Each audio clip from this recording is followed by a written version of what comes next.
Willkommen bei der Lately Show mit mir, Florian Streletz. Kommen wir jetzt zu unserem Thema heute Abend und schauen einmal auf die Veranstaltung schlechthin heute. Nämlich der Auftritt von Status Quo in der Weltstadt Saarbrücken.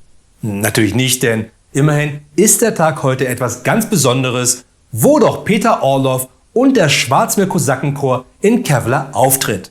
Was natürlich Quatsch ist, weil ja heute bekanntlich gewählt wird. Nämlich, ob man lieber im Sitzen oder im Stehen Skunk Nancy in Hamburg erleben will. Ein Scherz, ein Scherz. Heute geht es natürlich nur darum, wer denn nun die Krone aufhat, weswegen wir uns die Prinzen anschauen, die in Meiningen auftreten. Genau das machen wir heute. Und bevor wir loslegen, vergiss bitte nicht den Abo-Button zu drücken und die Glocke, denn jedes Mal, wenn die Show ein Abo mehr bekommt, dann kann es sein, dass deine Kaffeetasse auch hier stehen kann. Und falls du also auch einmal deine Kaffeetasse hier bei mir stehen haben willst, dann schreib es mir einfach in die Kommentare oder schicke mir eine E-Mail. Wichtig bei beiden, bitte ausreichend frankieren und alles unter dem Hashtag wohl keine Tassen mehr im Schrank. Aber kommen wir jetzt zu unserem Thema, denn heute Abend geht es, wie schon 2016, hierum. Für jeden sichtbar in New York City der Gewinner in patriotischen Farben. Trump, der Außenseiter, der gegen alle politische und gesellschaftliche Geflogenheiten verstoßen hatte. Nach einer Zitterpartie, begleitet von seiner Familie, zieht er nun neue Seiten auf. Staatsmännisch. Clinton hatte ihm zuvor telefonisch gratuliert. Hillary hat viele Jahre sehr hart für dieses Land gearbeitet und dafür schulden wir ihr Dank. Ach ja, und wichtig, lock her up, lock her up. Und was haben viele damals gedacht, dass Donald Trump jetzt versöhnlicher wird, ihm die Last des Amtes die Finger einquetscht und er nicht mehr tweeten kann. Tja, und heute ist er eigentlich nur noch Vorbild für unzählige Call of Duty Bösewichte. Wobei keine Engine der Welt es schafft, sowohl den toten Fifi auf seinem Kopf zu animieren oder die Töne von Orange in seinem Gesicht wiederzugeben. Trotzdem wurde am Ende dann der Clown zum Präsidenten gewählt. Wobei bei einer Wahlbeteiligung von 60,2%, also weniger als der Wert vom Film Batman Robin auf Metacritic und über 3 Millionen Stimmen weniger als Hillary Clinton, haben Donald Trump am Ende gerade mal 1/4 der Amerikaner wirklich gewählt. Das heißt wiederum im Umkehrschluss, dass es mindestens 20% Weiße in den USA gibt, die voll und ganz auf seiner Linie schon damals lagen und auch noch heute. Und knapp 5% die Wahl zur wichtigsten und mächtigsten Person der Welt als Gag angesehen haben und ihn deshalb gewählt haben. Scheinbar alles Menschen, die schon vorher für den Brexit gestimmt hatten im ehemaligen Mutterland. Aber eines, und das ist nicht erst seit der Wahl von 2016 sicher, sondern schon seit der ersten Wahl von 1789, eines hat dieses Wahlsystem mit den Eismaschinen von McDonald's gemein. Es ist kaputt. Aber auch kein Wunder, so wie es funktioniert, wie hier am Beispiel von 2016. Jeder der 50 Bundesstaaten hat eine feste Anzahl von Wahlleuten, je nachdem, wie viele Einwohner dort leben. Insgesamt besteht das sogenannte Wahlmännergremium aus 538 Frauen und Männern. In fast allen Bundesstaaten gilt das Prinzip The Winner Takes It All. Der Präsidentschaftskandidat, der die Abstimmung gewinnt, sichert sich die Stimmen aller Wahlleute dieses Staates, auch die des Gegners. Am Ende wird zusammengezählt. Wer mehr als die Hälfte der landesweit 538 Wahlleute, also mindestens 270, gewonnen hat, zieht als neue Präsidentin oder neuer Präsident ins Weiße Haus. Selbst das Wahlsystem in Belarus ist demokratischer als das. Und warum wählen die Amerikaner nun an einem Taco-Dienstag? Eigentlich sollte damals nach der Gründung der Vereinigten Staaten LAC an einem Sonntag gewählt werden. Doch das ging ja gar nicht, weil das der Tag des Herrn ist. Der Herren vom CBS Sunday Night Football, wo damals noch 22 dürre, weiße Spieler herumliefen, als sei das Polo ohne Pferde. Und deswegen durfte in den USA nicht an einem Sonntag gewählt werden. Und da man damals den hauptsächlich weißen Plantagen Sklavenbesitzern genügend Zeit geben wollte, um zu den Wahlurnen in die Städte anzureisen, wurde festgelegt, dass die Anreise am Montag ist und die freie Wahl dann am Dienstag. Wobei jetzt so frei war die Wahl auch schon damals nicht, denn Frauen durften erst seit 1920 wählen. Genau deshalb feiern die Suffragetten auch dieses Mal Jubiläum. Und auch die Persons of Color durften dann schnell nach dem Ende der Sklaverei 1865 sogar ab 1965 wählen. Allerdings gibt es noch heute so viele Restriktionen, dass den Persons of Color bis heute das Wählen erschwert wird. Denn im Gegensatz zu uns, wo wir automatisch eine Wahlbenachrichtigung bekommen, gibt es das in den Staaten so nicht. Sondern da muss man sich als Wähler registrieren, um dann überhaupt erst wählen zu können. Und vor allem die sogenannten Voter Suppression, also das Verhindern des Wählens, sind seit Jahren die mächtigste Waffe gerade der Partei von Donald Trump, der Republikanern. Und treffen vor allem eine Gruppe, nämlich die Persons of Color. Warum sage ich Persons of Color und nicht Schwarze? Weil ich persönlich es schräg finde, jemanden als schwarz zu bezeichnen. Einmal abgesehen von meinen Freunden in der CDU. Nur ist es eine ziemlich boshafte Beschreibung eines Menschen, ihn oder sie auf die Hautfarbe zu reduzieren. Ich persönlich ziehe den Begriff Mensch oder einfach nur du dem vor. Aber leider im Zusammenhang mit den USA geht das nur so. Jedenfalls ist das Wahlsystem in den USA alles andere als gerecht, weil es 1789 einzig für Weiße konzipiert wurde und letztlich sicherstellen sollte, dass es auch möglichst nur die Kandidaten ins Amt spült, die von der Mehrheit der Weißen getragen wird. Aber 2020 gibt es eigentlich nur einen glasklaren Favoriten. Mit kugelsicherer Weste und der Jahreszahl 2020 in den Hinterkopf rasiert, betritt Kanye West die Bühne. Bei seinem ersten Wahlkampfauftritt präsentiert er sich als religiöser Mann, der klar gegen Rassismus und Pornografie ist.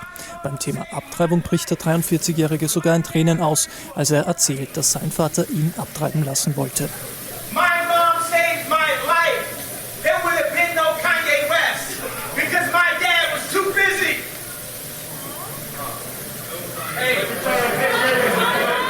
Und ganz ehrlich, schlimmer als Donald Trump wäre Kanye West auch nicht mehr. Und gegen Pornos zu sein, ist mehr als verständlich. Immerhin wurde seine Frau nur berühmt durch ein von ihr geleaktes Sexvideo. Das ist in etwa so, als ob Michael Myers als Präsident als erstes die Küchenmesserindustrie abschaffen will, damit kein anderer außer ihm dann Cheerleader abstechen kann. Aber nur zu verständlich, die Pornoindustrie wie bei einem Snuff-Film abzuwürgen, wo diese größere Umsätze im Jahr generiert als Warner, Apple und Disney zusammen. Unter anderem durch ihre erfolgreichen Realverfilmungen von Zeichentrickfilmen wie Schneeflittchen und die 7 Gangbang-Zwerge oder König der Blowjobs 1 bis 69 und nicht zu vergessen Avengers Endgame. Denn jeder Porno hat eine bessere Story als dieser Film. Aber wie cool wäre es, wenn Kanye West dann bei den Vereinten Nationen einfach auf die Bühne stürmt und verlangt, dass gegen Taylor Swift Krieg geführt werden muss. Was auch okay wäre, gerade wenn man sich ihr letztes Album angehört hat. Wobei man dann vermutlich in einer Black Site der CIA ist und mit selbigem Album gerade gefoltert wird. Und wenn du zufälligerweise Taylor Swift bist, dann verstehst du wohl am ehesten, was ich gerade gemeint habe. Nur eines, das ist heute schon klar. Dieser Wahlkampf nicht erst hier im Finale, sondern schon beginnend mit den Vorwahlen der Demokraten Anfang des Jahres, ist die teuerste Materialschlacht aller Zeiten. Vor allem deswegen. Die ganze Nominations- und Vorwahlphase wird immer länger. Die Kandidaten beginnen immer früher mit dem Wahlkampf. Mit diesen vielen Kandidatinnen und Kandidaten startete alles früher denn je. Und die Leute spenden über die ganze Zeitperiode hinweg. Das bringt nicht nur den Demokraten viel Geld. Donald Trump und seine Partei haben im dritten Quartal 125 Millionen eingenommen. Ein Rekord. Und Donald Trump selber hatte schon sage und schreibe nach einer Woche im Amt, also 7 Tagen geholfen, seinen Wahlkampf zur Wiederwahl eröffnet, um so möglichst alle Steuereinsparungen mitnehmen zu können und nun eine prall gefüllte Kriegskasse zu haben. Also fassen wir einmal zusammen. Egal wer heute Abend gewinnt oder verliert, es ändert sich nicht viel. Klar, bei Joe Biden ist dann wieder für uns mehr Wohlfühlen dabei, als wenn Donald Trump gewinnen würde. Aber mehr halt als Wohlfühlen ist auch bei Joe Biden nicht drin.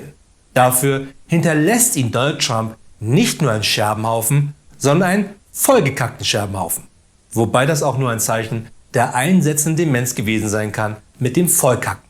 Sollte wider Erwartens sich dann doch Donald Trump durchsetzen und weitere 4 Jahre regieren, wobei das eigentlich schon vorher kein Regieren mehr war, sondern ein Herrschen. Wenn ein Präsident nicht identifizierbare Geheimmilizen in Städte schickt und willkürlich Menschen verhaftet werden, dann rührt das nur Noriega zu Tränen vor Freude. Aber was kann man erwarten von einer Verfassung, die vor über 200 Jahren für weiße Sklavenhalter geschrieben wurde? Einem Wahlsystem, bei dem nicht die Person gewinnt, die die meisten Stimmen hat, sondern nur in den großen Bundesstaaten die meisten Wahlmänner bekommen hat. Hey, selbst in Belarus wird demokratischer gewählt.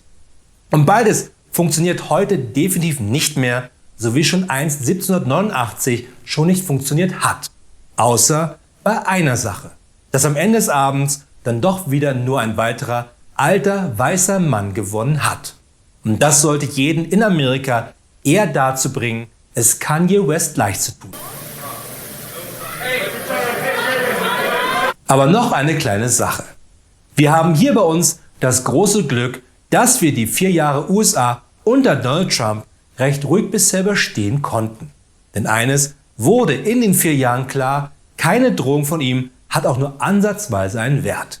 Jeder einzelne ist quasi nicht einmal das Papier wert, denn Twitter druckt sie bekanntlich auf Klopapier und verschenkt sie an die letzten beiden Demokraten in Florida. Oder SPDler in Bayern, eine genauso vom Aussterben bedrohte Art. Keine Drohung von Donald Trump, egal ob bei den 2% Waiver vom BIP für die NATO oder der Besteuerung der 4 Autos, die wir noch echt nach Amerika exportiert haben, weil jeder Autohersteller seit Jahren dort eigene Autowerke hat uns auch nur ansatzweise wehgetan. Niemand von uns hat sich dank Donald Trump animiert gefühlt, nun kräftig amerikanische Produkte zu kaufen. Wichtig dabei, amerikanische Produkte, die auch in den USA hergestellt wurden. Das sind nur amerikanisches Bier und, Fun Fact am Rande, Ahornsirup. Und wie beim gepanschten amerikanischen Bier hier bei uns, findet Kanada den billig zusammengerührten Ahornsirup aus den USA auch total unlol. Aber wer bitteschön trinkt schon freiwillig amerikanisches Bier, wo es Pisswasser günstiger aus der Toilette gibt, mit deutlich besserem Geschmack? Oder auch amerikanische Chlorhühner schaffen es nicht zu uns, weil die EU die als Gesundheitsgefährdung eingestuft hat. Wie auch wiederum amerikanisches Bier. Das war's wieder von der Show für heute, aber keine Sorge, wir sehen uns wieder am Freitag mit den Lately News. Bis dahin eine gute Nacht und viel Glück da draußen!